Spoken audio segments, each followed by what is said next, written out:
This is Top Accolade Global News Update. I am Abiodun Mohammed. Kiev's air defense systems shot down 10 Russian drones on Wednesday, the city's mayor said, while the United States is close to finalizing plans to send its Patriot air defense system to Ukraine in a potentially pivotal move in the conflict. Kiev Mayor Vitaly Klitschko said that air defense systems shot down 10 Iranian-made Shahed drones and that there were explosions in the central Shevchenkivsky district. The Kiev administration said that according to preliminary information, 2 administrative buildings in Shevchenkivsky were damaged, and information about potential casualties was being clarified. Washington could announce a decision as soon as Thursday on providing the Patriot, 2 officials told Top Accolade News on Tuesday.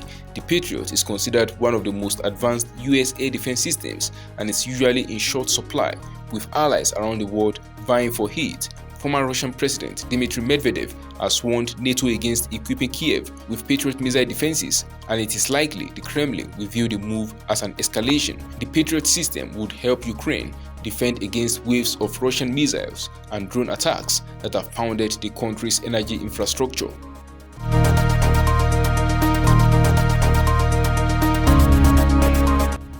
US forces in Korea launched a new Space Forces unit on Wednesday as the Allies ramp up efforts to better counter North Korea's evolving nuclear and missile threat. The US Space Forces Korea is the second overseas space component of the Space Force and tasked with monitoring, detecting, and tracking incoming missiles, as well as bolstering the military's overall space capability.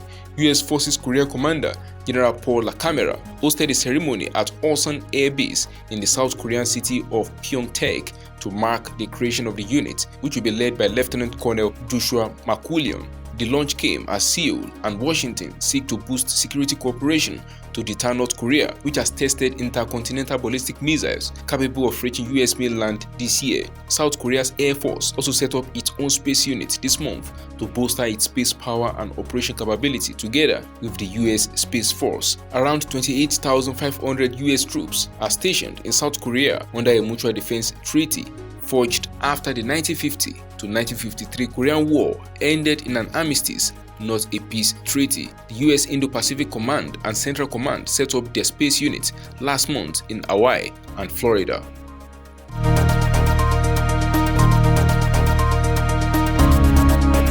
Famine has been narrowly averted in Somalia, but the situation remains catastrophic, the United Nations says. As a result of severe food insecurity, several parts of the country are in danger of famine in the coming months, according to a new food security report by UN and other experts released on Tuesday.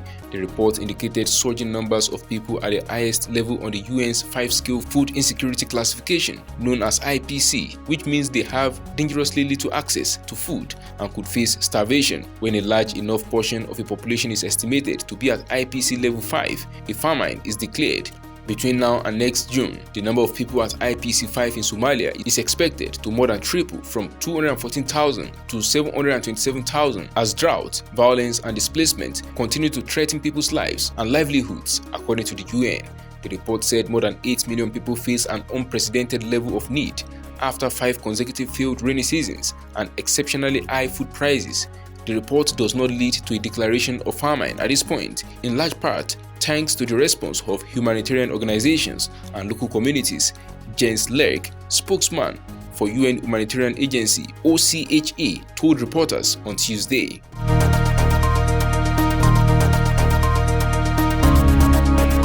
A total of 533 media professionals were imprisoned in 2022, up from 488 last year, the RSF's annual Press Freedom Review published on Wednesday found. More than half are jailed in just 5 countries: China, which remains the world's biggest jailer of journalists with 110, followed by Myanmar 62, Iran 47, Vietnam 39, and Belarus 31. Iran's protest crackdown has helped push the number of jailed journalists worldwide to a record high, the organization found. Among the 47 journalists currently imprisoned in Iran, 34 have been arrested since protests broke out in September over the death in custody of 22-year-old Mahsa Amini, who was arrested for breaching the country's strict dress code. Iran, the only country that was not part of the list last year, is one of 3 countries with the most media prisoners alongside China and Myanmar. China has the most media workers in jail, according to the RSF, including Hong Kong. 110 media workers are in detention there. In Myanmar, journalism is effectively a criminal offense since the military coup in 2021, with 62 journalists currently imprisoned, the RSF said. 18 media workers, including 8 from Ukraine, are currently imprisoned in Russia, where all independent media have virtually been banned, it said.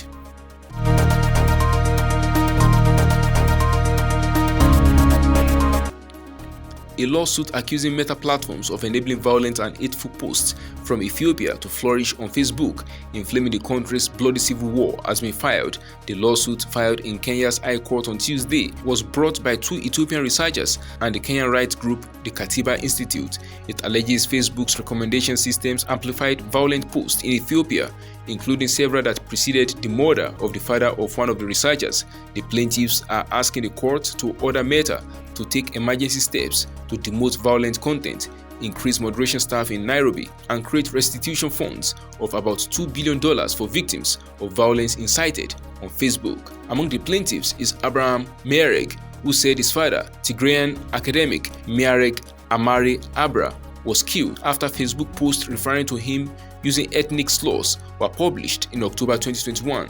The post shared Abra's address and called for his death. Miereg reported them to Facebook, but the company declined to remove them promptly, or in some cases at all, the lawsuit alleged. His father was shot dead in November last year. That is the size of top accolade global news update. You can follow us on our social media platforms as displayed on your screen. Happy midweek.